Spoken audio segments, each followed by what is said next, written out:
You spend enough time on the road, and weird things just start to happen. People flashing headlights for no reason, animals darting across highways, strange signs, stranger drivers. It all becomes background noise after a while. You learn not to stop unless it's urgent. You learn to trust your gut. But sometimes the danger doesn't feel like danger until it's way too close. This happened last fall. I was driving from Arizona to Colorado, some solo trip I had planned after quitting a job I hated. I was in that weird mental fog of transition, just needing distance, and the road had a way of clearing my head. I had about 3 hours left to go before I reached my friend's place in Boulder, and the sun was dipping below the horizon, casting that burnt orange kind of glow that makes everything feel sleepy and strange. You know what I mean? Like the world's exhaling for the night. That's when I saw her. She was standing just off the shoulder, on the passenger side of the road, near a cluster of dry brush. One hand was raised, the other clutched a bag to her chest. She looked like she'd been out there a while. Hair messy, jeans dirty, expression all kinds of panicked. I slowed down. My first instinct was hesitation. You hear stories about this kind of setup. Fake breakdowns, lures. But there was something about her, something in the way she kept looking over her shoulder, that made me pull over. I cracked the passenger window. She said her car had broken down a mile back. No cell service. She'd been walking forever. She asked if I could take her to the next gas station, even just a few miles up. I thought about it, looked her over. She didn't have that aggressive edge people get when they're trying to scam you. She looked scared, small. I unlocked the doors. She climbed in without saying much else, just held her bag tight in her lap and kept darting glances toward the back seat, like she was expecting something to move back there. The car was quiet. I tried some small talk, asked her name. She said it low. Could have been Lily, maybe Lila. Hard to tell. She didn't ask for my name, didn't ask where I was headed. Just sat stiff as a board, like she was counting the seconds. At one point, I asked if she needed anything, water, phone charger, anything like that. She shook her head quickly, said she was fine, but her voice was shaky, unstable, and she kept looking behind me. Now, I'm not gonna lie, I started getting spooked. I thought maybe she was high or in shock. Maybe she'd been attacked and was afraid to say anything. A part of me wanted to turn around and just take her back to her car, let her deal with it, but I didn't. I asked if she was sure everything was okay. She didn't answer.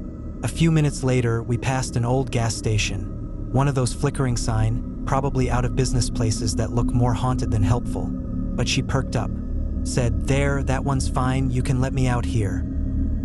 I started to argue, told her I'd seen a newer place on the GPS just 10 minutes ahead, but she was already unbuckling, already reaching for the door. She stepped out, turned back to look at me, and that's when she leaned in real close, right through the open window. She didn't shout, didn't cry, just whispered, "Thank you. I didn't know how to warn you." Then she walked away. I sat there for a second, heart doing this weird stutter, trying to process what she meant. And then, because my curiosity outweighs my survival instinct, I turned and looked into the back seat. At first, I didn't see anything. Just my jacket, some old receipts, the usual road trip clutter. But then I noticed the coat, one I didn't remember tossing back there, draped in an awkward pile on the floor behind my seat. I leaned in and pulled it back, and I swear to you, my hands are shaking just remembering this. There was someone curled up beneath it, a man, dirty, gone, eyes wide open, and in his hand was a knife. He didn't move, just stared. I slammed the door and bolted out of the car like my life depended on it, because it probably did. I ran into the gas station, screamed for help. The clerk called the cops. When they arrived, they found the guy still in the back seat, barefoot, filthy, knife tucked into his waistband like he hadn't planned on being caught. They arrested him on the spot. Later, the police told me what they pieced together. The woman, who gave a fake name, by the way, had been picked up earlier that day, probably near her real broken-down car. This guy had forced her into helping him. told her to flag someone down and convince them to pull over. He'd done it before, they said. Hitchhiking setups, highway ambushes. His thing was waiting for the driver to get comfortable, relaxed. Then he'd strike, rob them. Worse sometimes. But something about me, maybe how I treated her, maybe just luck, made her change her mind. She risked everything just to warn me. I never saw her again. They said she disappeared before they could get a real name. Maybe she didn't want to be found. Maybe she was on the run too. All I know is that she saved my life. And now, every time I get behind the wheel on a long road, I check my back seat before I start the engine. You should too.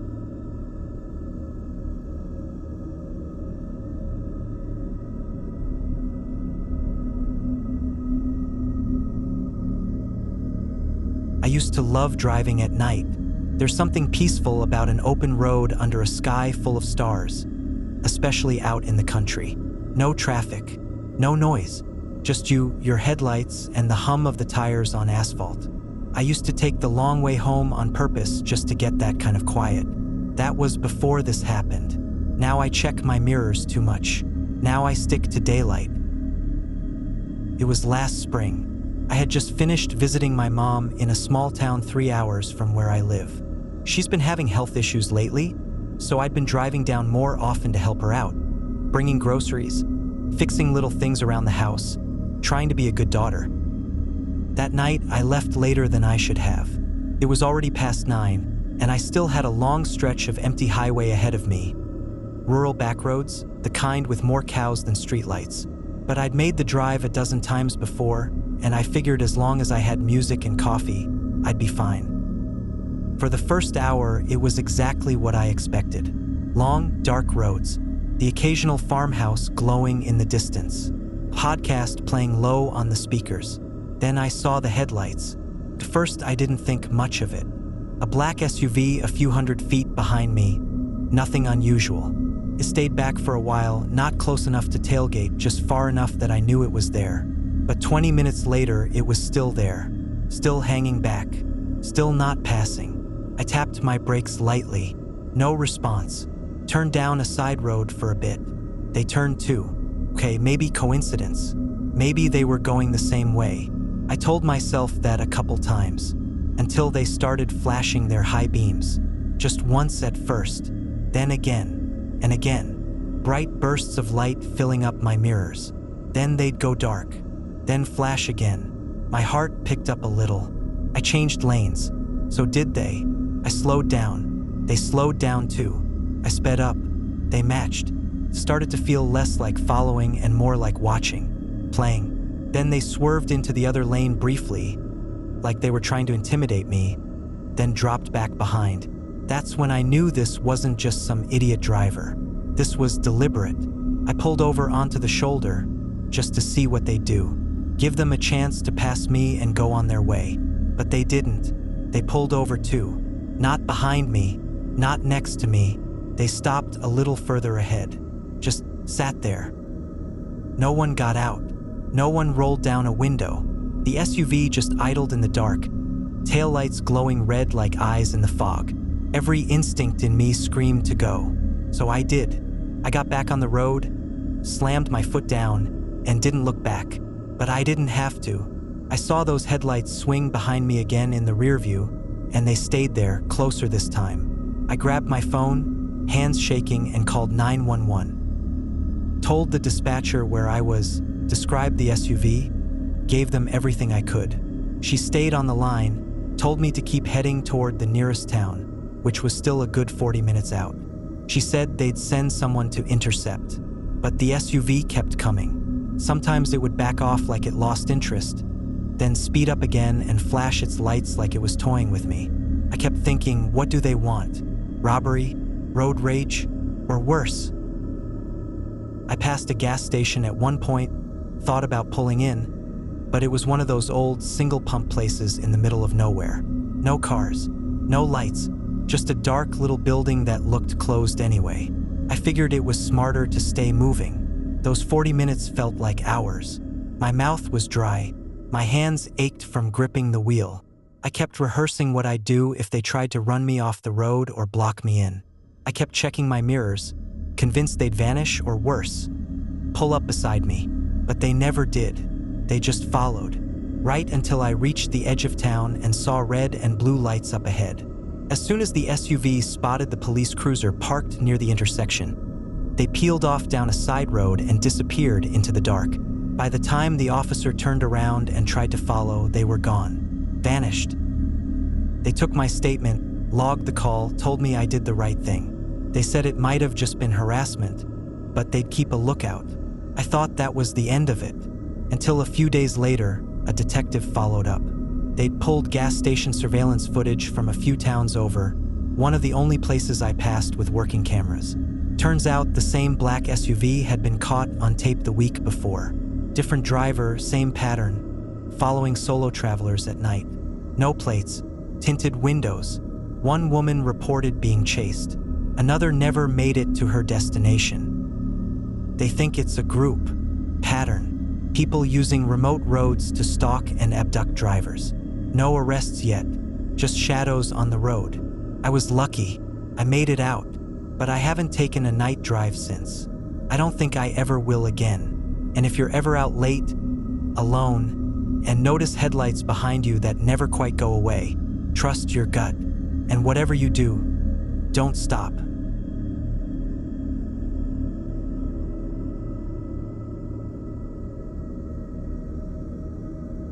If you're drawn to tales like these, consider subscribing to Spectral for more chilling entries waiting to be uncovered.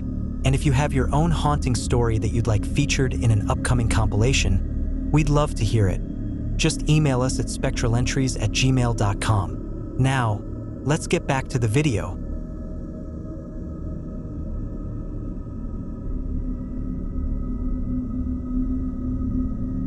There's something different about the dark in a tunnel. It's not the same as nighttime, where the stars are out and there's open sky and maybe a house light in the distance. Tunnel dark is heavier, tighter, like the world presses in a little more while you're inside it. I learned that the hard way last fall. I'd been driving cross-state for work, heading back after visiting a client out in the mountains. I'm a tech rep for a small equipment company, boring stuff, mostly routers and server boxes. The kind of job where you find yourself in weird places at weird hours. That night, I was on Route 73, cutting through the Appalachians. There's this long stretch of mountain highway out there that feels like it was designed to keep you awake. Nothing but curves, cliffs, and steep drops. It's pretty during the day, but at night, it's a whole different thing. I'd left later than planned, which meant I was hitting that mountain pass around midnight. I was maybe halfway through when I reached the tunnel. Now this tunnel, locals call it Gray Hollow, is one of those long, two-lane ones. A narrow wormhole cut straight through the rock. No cell signal inside, just concrete walls, flickering lights, and that weird echo that makes your tires sound louder than they are. As soon as I entered it, I felt it, that off feeling, like I wasn't supposed to be there, but I chalked it up to nerves and caffeine, turned my music down and kept going. That's when I saw the brake lights. 2 cars, dead stopped right in front of me, maybe 50 feet ahead. One silver sedan, one dark pickup, both straddling the middle of the lane like they'd slammed the brakes at the same time. I slowed to a crawl, figured maybe there'd been a wreck, or maybe someone had a breakdown. But here's the thing, no one moved, no one got out, no one waved for help. The hazard lights weren't on. Nothing, just stillness. I waited there for maybe a full minute, long enough to turn down the AC, long enough to glance at the dashboard clock twice. Then I noticed the driver's side door on the sedan was open, wide open, like someone had gotten out fast. The kind of open that makes you lean forward in your seat and squint, trying to see if someone's hurt or wandering around. I unbuckled, stepped out, took a couple of cautious steps forward. That was when I heard a sound behind me, tires crunching, slow, deliberate. Another car had pulled in behind me, some beat-up old van. No headlights, just creeping forward inch by inch, nose practically touching my bumper. Every hair on my neck stood up. I looked back toward the 2 cars ahead. Still no movement, still no people. Then I noticed something else. The pickup had its driver's window rolled halfway down, and just behind the glass, I swear I saw a shape. Not moving, not breathing, just a still, slouched figure in the dark, watching me, and something clicked. This isn't a wreck. This is a trap. I didn't wait. I bolted back to my car, heart hammering, keys already in my hand, slammed the door shut, threw it in reverse just long enough to angle sideways, and crossed the double yellow into the oncoming lane. There wasn't a soul coming the other way, thank God for that, so I gunned it. Flew past the 2 stopped cars on the wrong side of the road, doing 60 through a tunnel that recommends 35. I didn't even breathe until I saw daylight pouring out of the far end of that tunnel. Once I cleared it, I pulled over to the first open diner I could find, parked under a street lamp, and just sat there for 10 straight minutes, hands gripping the wheel, sweat soaking through my shirt. Called the cops, told them everything. The operator didn't sound surprised. She just asked me to confirm which tunnel. I said Gray Hollow.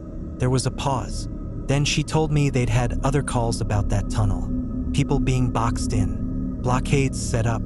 Some even reported being forced out of their cars at gunpoint. Wallets stolen. One guy was found miles away, still handcuffed to a guardrail. But no arrests. Every time the cops showed up, the scene was empty. Cars gone, tracks erased, like it never happened. She told me I was lucky. I told her I knew. I took the long way home after that, added an extra hour to the trip, but I didn't care. I didn't even care that I had to drive past sunrise.